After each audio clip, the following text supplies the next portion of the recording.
I didn't check my phone for 2 days after my sister's wedding. Not because I was busy. Not because I was tired, though I was. I just knew, the way you know a storm is coming before the sky changes color, that something was waiting for me in those notifications that I wasn't ready to deal with yet. I was right. But I'm getting ahead of myself.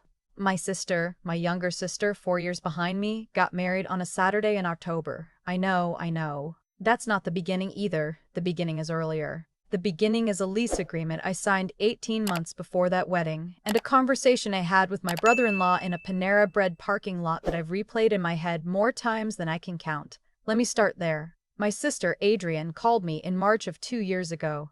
She was 26. Her fiancé, Todd, had just been laid off, tech sector, restructuring, the usual story. They'd found an apartment they loved, a two-bedroom in a decent part of town, close to good schools even though they didn't have kids yet. The problem was the landlord wanted a co-signer with strong credit because Todd's income was now zero and Adrienne was a part-time yoga instructor who was, at that point, also doing some freelance social media work. Just until Todd finds something new, she said. You know how he is. He's so smart, it won't take long. We just need someone to back us up on paper. I had a good job. I was 30 at the time, working in pharmaceutical sales, had been doing it for 4 years, decent salary, 401k, solid credit score. I was careful with money in a way my family never quite understood because none of them had ever had to be. Our parents weren't wealthy, but they were comfortable, and Adrienne had always been the kind of person who figured things would work out because they usually had. I said yes. Of course I said yes. She was my sister. Todd found a new job pretty quickly, actually, within 3 months.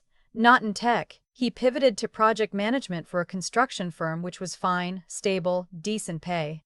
I remember thinking, great, this is over.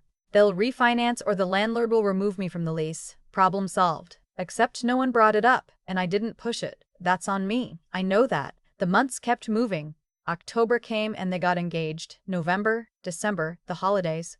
Then wedding planning started, and my mother was deep in it, calling me twice a week to weigh in on centerpieces and whether the venue's in-house catering was good enough. I was a bridesmaid. I was also, quietly, still on that lease. I told myself it didn't matter. They paid their rent on time. I never got a call from the landlord. Nothing showed up on my credit report. It was just a technicality at this point, a piece of paper in a filing cabinet somewhere. What I didn't know, what I found out later, much later, was that Todd had taken out a small business loan using the apartment's lease agreement as part of his proof of stable residence, and my name was still on that document. His mother had encouraged him to start a side business flipping furniture, vintage pieces, repainted, resold. Cute idea. Except he borrowed $8,000 to get it going, and the business had made maybe $600 total in 8 months. I didn't know any of this at the wedding. At the wedding, I gave a speech. I talked about how Adrienne used to steal my lip gloss in middle school, and how she had grown into someone I genuinely admired. I meant it. I danced badly and happily to 3 different songs, and I held her bouquet while she fixed her dress, and I thought, this is a good day. This is a really good day. The morning after the wedding, Sunday, I drove home to my apartment 2 hours away. On Monday evening, I finally looked at my phone. There were 4 texts from my mother, 2 from an unknown number, and 1 from Todd that said, "Hey, can we talk? Nothing urgent, just want to catch up." Todd and I had never caught up in 4 years of him being with my sister. We were friendly. We were not the kind of people who caught up. I called Adrienne instead. She didn't answer. I texted back, "Sure, what's up?" He called me the next morning. The conversation was careful, calculated in the way that conversations are when someone has rehearsed them. He talked around the edges for a few minutes. How was the drive home? Great wedding, right? Did I try the chocolate fountain? And then he said, so I wanted to give you a heads up about something. I remember sitting down at my kitchen table with my coffee. I had a feeling, not a specific one, just a general settling of dread. He explained the business loan. He explained that the payments had become difficult because the furniture thing hadn't taken off the way he hoped. He explained that he had missed 2 payments. Missed 2 payments on a loan that has my name connected to it, I said. Not directly, he said. Your name is on the lease, which is a supporting document, not the primary, Todd. I'm going to catch up, he said. I just wanted you to know in case what? He didn't answer that. I asked him how much was outstanding. He told me. I asked him what the terms were. He told me. I asked him why Adrienne wasn't on this call. She doesn't know the details, he said. I didn't want to stress her out. She's been through a lot with the wedding. I sat with that for a moment. My sister's husband of 4 days, was telling me that I might have a financial liability problem because he had used my name, indirectly, for a loan he didn't tell me about, and he hadn't told my sister because she'd been stressed about wedding planning. I said, I need some time to look into this. He said, of course, I really think it'll be fine. I said, okay. And then I hung up and I sat at my kitchen table for a very long time. Here is what I want to say about that moment, because I think people misunderstand the experience of realizing you've been taken advantage of by someone you love. It's not anger, not first. The first thing is something quieter. It's this slow recalibration, like your brain is a compass that just got held next to a magnet and is spinning, trying to find north again. You go back through the timeline. You find all the places where you missed things, said yes when you should have asked questions, trusted when you should have verified, and you feel something that isn't quite guilt and isn't quite grief, but lives somewhere between them. I had co-signed a lease to help my sister, and somehow that document had become a thread in a web I hadn't agreed to enter. I called a friend of mine who works in real estate law, not to sue anyone, just to understand what I was actually dealing with. She was not reassuring. If his name is on that loan and your name is on a supporting document, it depends entirely on how the lender structured it, she said. You need to see the actual loan documents. He didn't send me the loan documents. Yeah, she said. He wouldn't. I spent the next 3 days doing research I should never have had to do. I pulled my credit report, 3 bureaus, all of them. I called the landlord and asked, carefully, whether my name was still on the lease and what the current status was. The landlord confirmed, yes, still on there, everything current with rent. Then I found a housing attorney who did a free 30-minute consultation. I explained the situation. She told me what my options were for removing myself from the lease and what I'd need to do to document a formal exit. I also talked to my mother. That conversation did not go the way I expected. Adrienne just got married, my mother said. This isn't the time. Mom, my credit could be affected. You don't know that. I'm trying to find out. You're making this into something bigger than it is. She paused. Todd is a good person. He made a mistake. Can you just... She made a sound I recognized from my entire childhood, a sound that meant, can you just not be difficult right now? Can you just let it settle down? Give them a chance to figure it out. I asked her, did you know about the loan? She was quiet for too long. Mom. He mentioned something, she said. Before the wedding, he said it might be a bump in the road. I told him to handle it. He mentioned it to you before the wedding and no one told me. I didn't want anything to ruin Adrienne's day. I don't know how to fully describe what that felt like. My mother had known. She had known something that directly affected me financially, had chosen to say nothing, and had framed that choice as protecting my sister's wedding. My money, my credit, my name on a document. Those things came second to the centerpieces and the chocolate fountain. I said, I need to go. She said, please don't make this a thing. I didn't respond to that. I hung up. I gave myself 2 more days. I went to work. I went to the gym. I cooked dinner and watched a show I don't remember. And I thought and thought and thought. Here's what I knew. I had done nothing wrong. I had co-signed a lease in good faith for my sister. I had not been told that a business loan would be attached to that lease. I had not been consulted. I had not been warned. And when the situation started to unravel, the person responsible had called me 4 days after my sister's wedding, not to apologize, but to give me a heads up in case what? In case I noticed on my own? I thought about what my mother had said. Give them a chance to figure it out. I thought about the phrase, you're making this into something bigger than it is. And then I thought, no. I called the landlord back. I explained that I needed to formally exit the lease and asked what the process was. She was actually very reasonable about it. Todd and Adrienne had been good tenants. They'd been there for 18 months, and she was willing to work with me if they agreed to sign a new lease without my name on it. I drafted a letter. I had my real estate attorney friend look it over. The letter formally requested that I be removed from the lease agreement and that all parties, the landlord, my sister Todd, sign documentation confirming my removal. I gave a 30-day window for completion. I sent it to the landlord. I sent a copy to Adrian and Todd. And then I called Adrian. She answered this time. She started talking before I could. She said she had talked to Todd.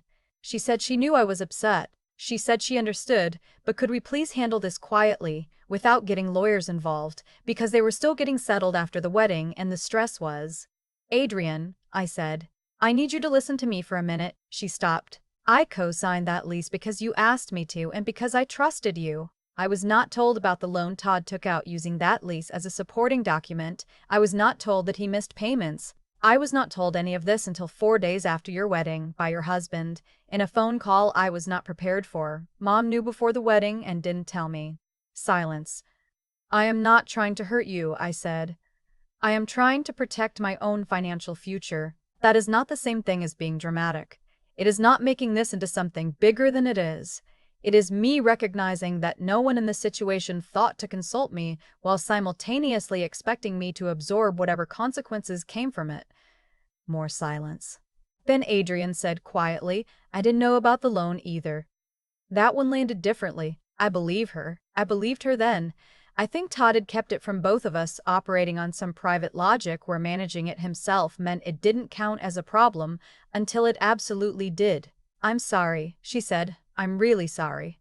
I told her I wasn't doing this to punish her. I told her that if she and Todd signed the new lease, I would not take any further action. I would not contact the lender. I would not protect the lender.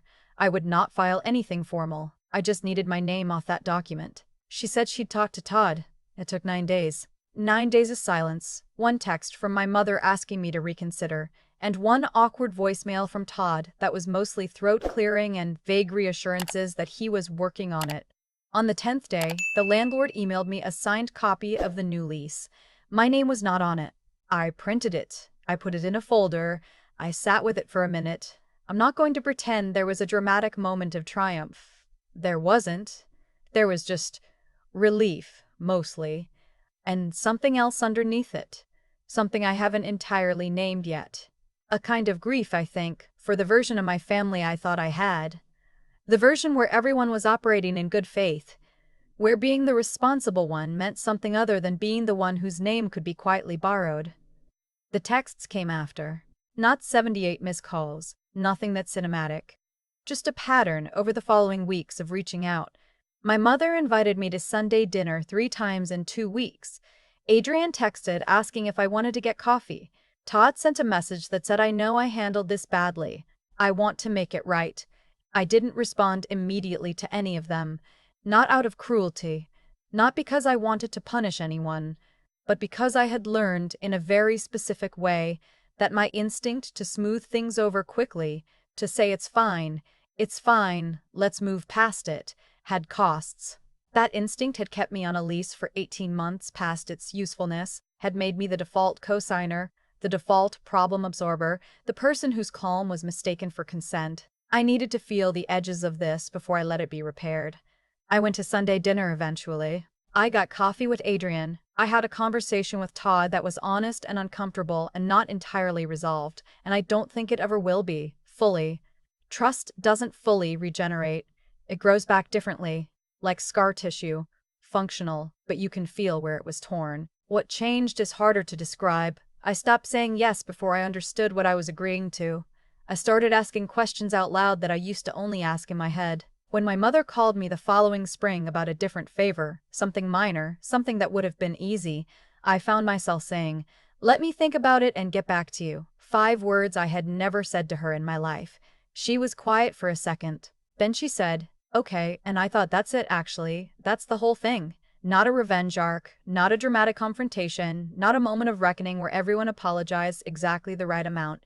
Just, let me think about it, and the world didn't end. My credit score's fine. I checked. The furniture business, Todd's project, folded about 6 months later. He paid off the loan in full through a payment plan. I know this because Adrian told me, unprompted, and I think she told me because she knew it mattered to me and she was trying to show me that. I haven't fully gone back to who I was before that phone call. I'm not sure I want to.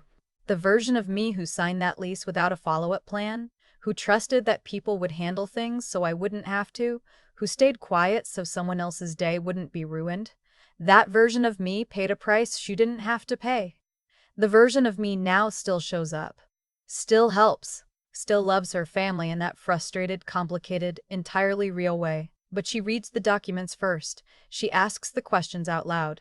She knows that being easy to lean on and being taken for granted are not the same thing, even when they feel identical from the inside. The folder is still in my filing cabinet, the one with the lease amendment. I don't look at it often, but I know it's there.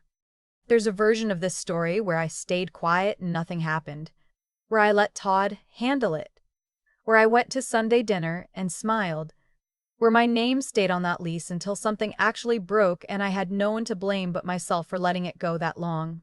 That version almost happened. I know that now. What stopped it wasn't anger. It wasn't some turning point where I finally decided I'd had enough in a dramatic, cinematic way. It was something smaller. Just the slow, uncomfortable recognition that I had been operating on the assumption that people who loved me would protect my interests without being asked. And when that assumption finally broke, I had a choice about what to do with the pieces. I think about the phone call from Todd a lot, the careful way he talked around it, the heads up, the I think it'll be fine. There was no deception in the way a stranger deceives you. Cold, calculated, deliberate. It was softer than that, and in some ways harder to name. It was the assumption that I would absorb it, that I was safe to lean on without asking, that being family meant I was already opted in, and the thing is, I had been. For a long time, I had been exactly that person, the one who signed without a follow-up plan, the one who stayed on the lease because bringing it up felt disruptive, the one who made things easier for everyone else and told herself that was just what love looked like. What I learned is that being good-hearted without being clear-headed is a way of setting yourself up for exactly this. The values matter. Showing up, helping, staying loyal, but values without judgment are just good intentions waiting to be taken for granted. I should have asked, months earlier, about getting off that lease. Not because I suspected anything, just because it was mine to manage and I had stopped managing it. The 9 days between sending that letter and getting the signed lease amendment back were not comfortable. My mother called. Adrian was quiet in a way that felt accusatory. I second-guessed the letter twice, wondered if I was being too formal, too cold, too much. But I had gotten advice, read the documents, understood my actual position. And once you understand your actual position, pretending you don't is its own kind of dishonesty. To yourself, mostly. The scar tissue thing is real. My relationship with Adrian now is good. Genuinely good, maybe more honest than before, because we both stop performing ease we don't feel. But it's different. It has a seam. And I've stopped treating that as a failure. Seams are how you know something was repaired, which means something was real enough to break. What I carry forward is this. You can love people completely and still require that they deal with you honestly. Those two things are not in conflict. The folder in my filing cabinet isn't a monument to bitterness. It's just evidence that I took my own situation seriously enough to do something about it. That's the part I want to keep.